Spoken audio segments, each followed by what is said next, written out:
So yun, magandang umaga sa lahat. Tagal-tagal din ako pag motovlog.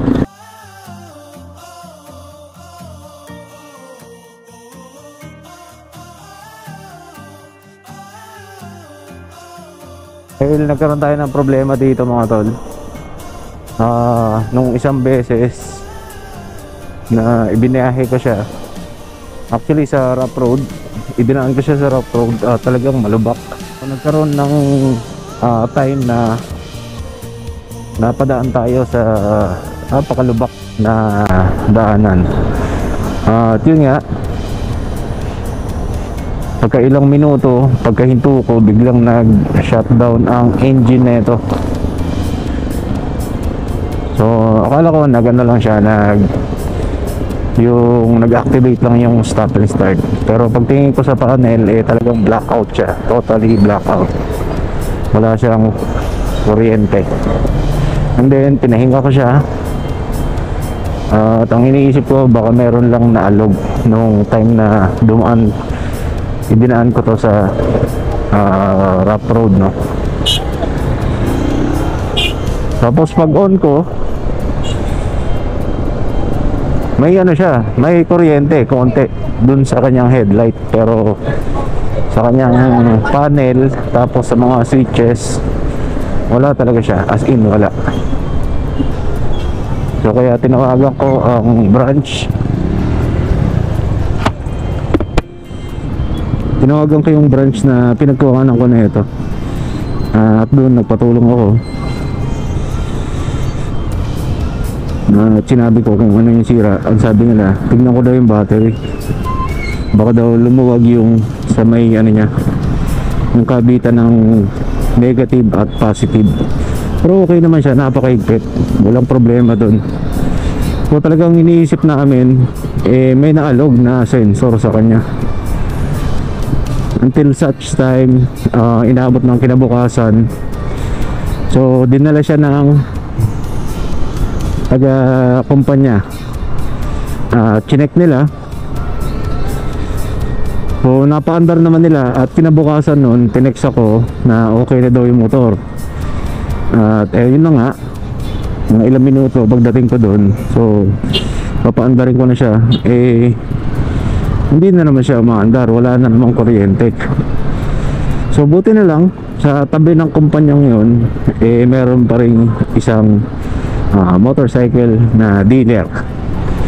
At dun, yun yung Motor Zone, na tinulungan tayo ni Marjun. Ayun, Sir Marjun, shoutout sa kanya.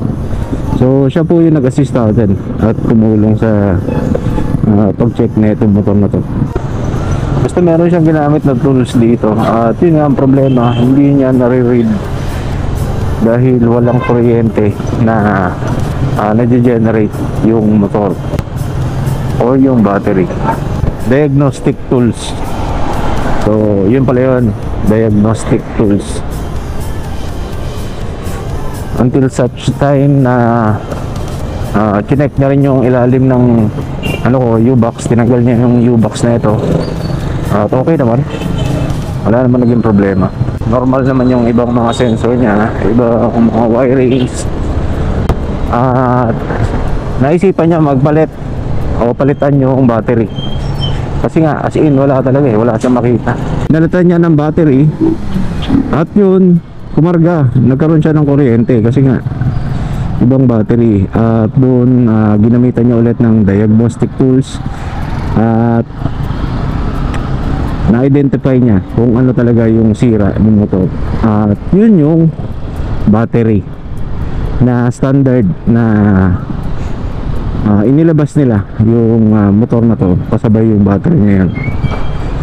So ang defective talaga siya. Paglabas pa lang ng kasa, doon nga lang siya lumabas. Kumbaga doon lang siya doon lang lumabas yung sakit niya pagkatapos niyang umalog or mapadaan doon sa lubak-lubak. So yun nga lang, nakakalungkot kasi sabi ng dealer, hindi daw saklaw sa kanilang warranty yung battery. which is okay naman kasi yun naman talaga yung nasaan. Pero syempre kasama mong binayaran yun, yung battery, kahit sabihin mong utang yan, di ba? So dapat ano pa rin, obligado pa rin sila, o obligado pa rin sila na palitan dapat nila yung battery, kasi nga yun yung binayaran mo eh, kasama yan sa kabuuan ng motor na inutang mo. So yun yung naging problema, battery. Baka one time ma-experience ninyo yung na-experience ko dito sa aking EX.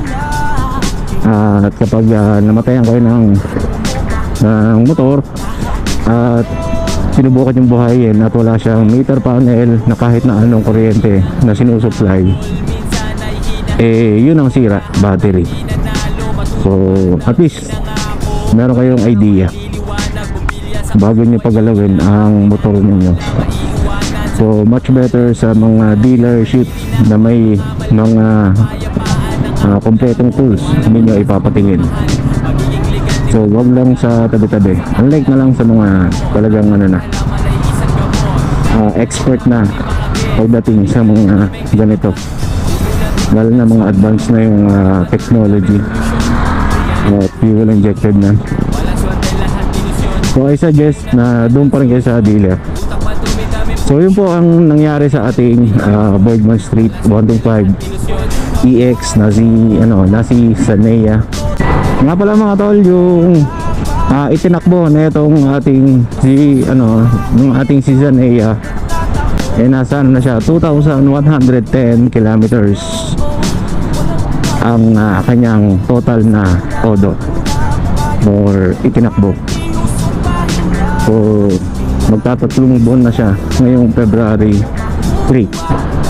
Tatlong buwan ba?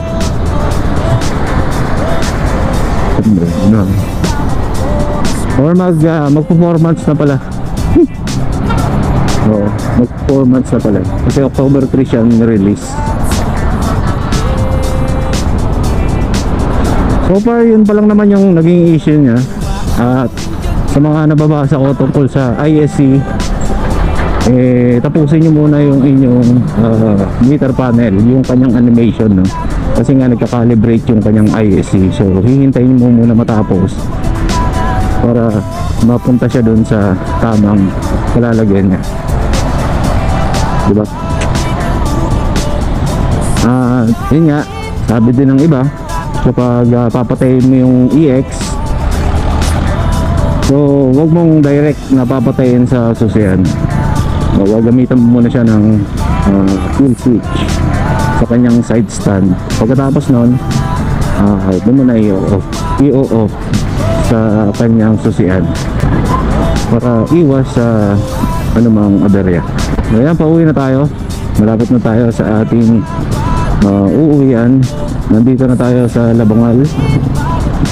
Alright, dyan saan? General Santos State. So yung gusto ko lang i-share sa inyo yung nangyari sa akin, diba?